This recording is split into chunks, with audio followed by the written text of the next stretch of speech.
What if everything you were taught about women was a lie?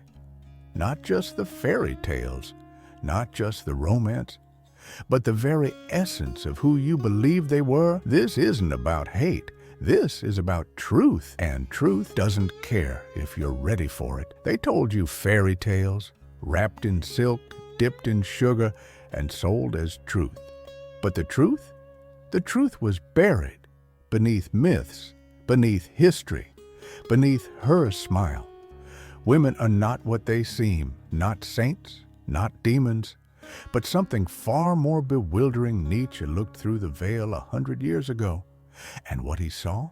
It wasn't beautiful. It was brilliant, terrifying, unforgiving. This is not about blame. This is not comfort. This is a mirror, and once you look into it, you won't look away. You didn't love her.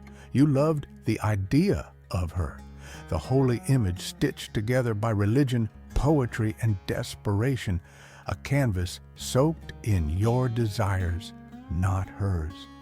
Men don't fall in love with women. They fall for their own reflections cast onto a silhouette they never truly examined. They don't see her. They see what they want her to be.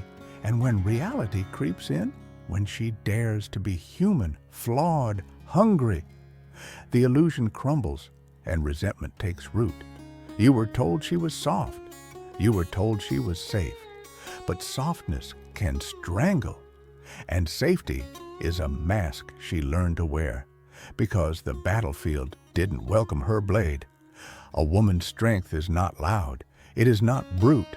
It is not forged in iron, but in influence. She wins without a war. She commands without speaking. She leaves men chasing ghosts in rooms she's already left. Men dream of possession, of loyalty like a crown. But to a woman, love is strategy, a choice, a calculation etched into her survival. She will choose you for a season, for a reason, but never without purpose. And when the tides shift, when your value fades, she will leave, not in rage, not in sorrow, but in silence. She does not fight with fists. Why would she? She fights with perception, with grace sharp enough to cut a kingdom in half. Men fall for the illusion of forever, but she lives in the now, and the now has no master.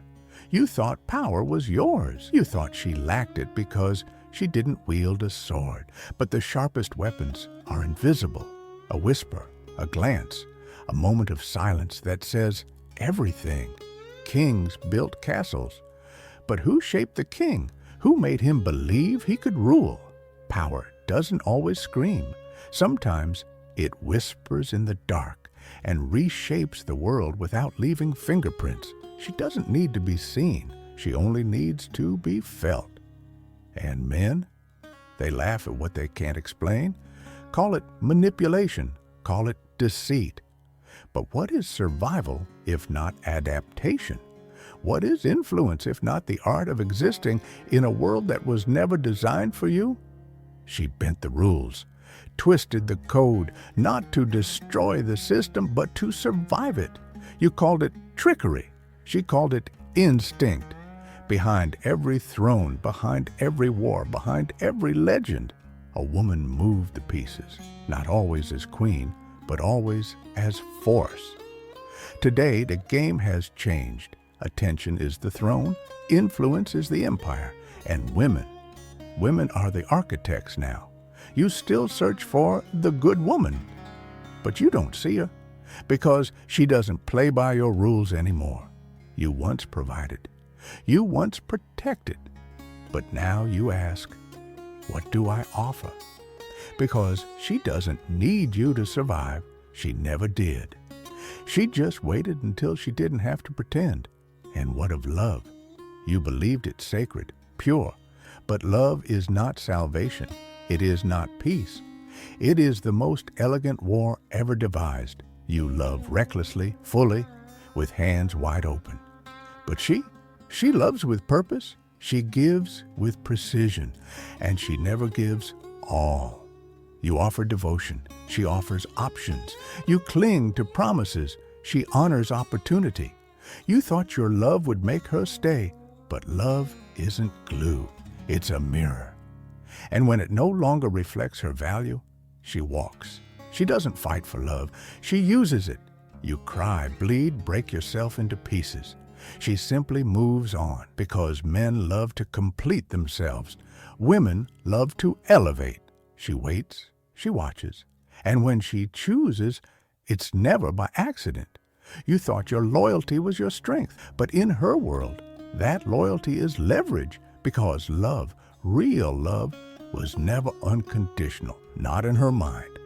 And morality, that holy compass you thought was fixed, it's just another script. Nietzsche knew morality is not truth, it's a tool, and women, they've wielded that tool with masterful precision. When denied swords, they picked up ideals, turned guilt into chains, turned obedience into virtue, turned sacrifice into identity. You called yourself good for suffering, for giving without end. But who decided that was noble? Not you. The morality you cling to is not yours. It was crafted to guide you, to limit you, to enslave you. She didn't build the world, but she made the world bend. Now, the illusion is collapsing, the roles rewritten. She does not owe you devotion. She does not need your approval. She moves through the structures you built with elegance and without apology. So the real question is no longer, where have the good women gone? The question is, where do men go from here? Do you cling to the dream? Do you curse her for awakening, or do you evolve? Because Nietzsche didn't just tear down illusions to leave you empty. He wanted to set you free, beyond fantasy, beyond morality, beyond need. There is only one thing left: sovereignty. No more begging, no more bargaining, no more blindness. This isn't hate, it's not vengeance, it's clarity. See her clearly, see yourself clearly, and from that vision, build something real, something unbreakable. Not a man waiting to be loved, but a man who doesn't need to be, a man who walks away from the fantasy and writes his own story. So the next time love whispers sweet illusions in your ear, ask yourself, is it truth you're holding, or just a beautiful lie dressed in your desire? Because in a world where everyone is playing a role, the one who sees the script writes the ending.